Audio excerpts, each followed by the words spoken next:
people, death was always present and lurking at every corner, since life expectancy in Tudor England was just 38 years.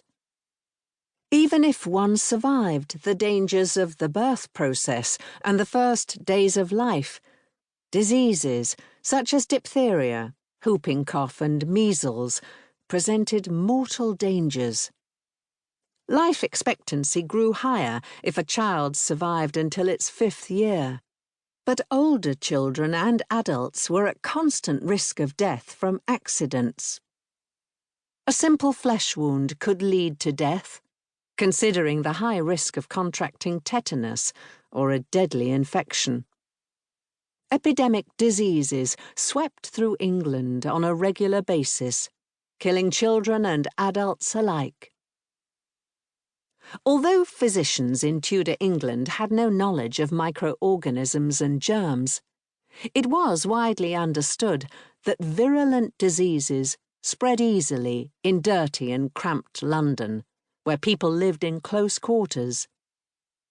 Henry VIII famously abhorred infectious diseases and left London for the countryside to escape epidemics.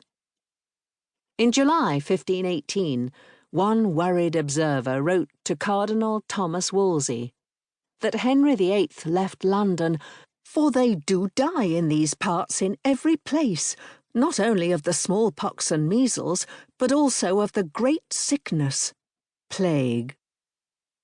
Smallpox, measles, and the plague were among the most dreaded infectious diseases of the Tudor period, and as demonstrated in the aforementioned letter, they often spread at the same time. Smallpox. The most infectious epidemic disease in Tudor England was smallpox. It originated in China or India some 4,000 years ago. Smallpox was mentioned in 6th century France, and by the 16th century it had been brought by travellers to England.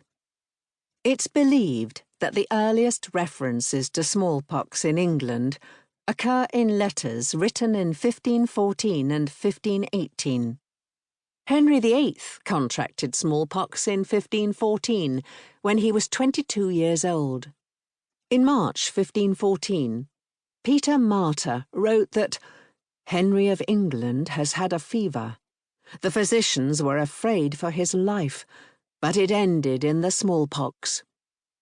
The king recovered quickly and without any serious complications. People in Tudor England believed that the best way to protect oneself from an infectious disease was to avoid the company of infected individuals.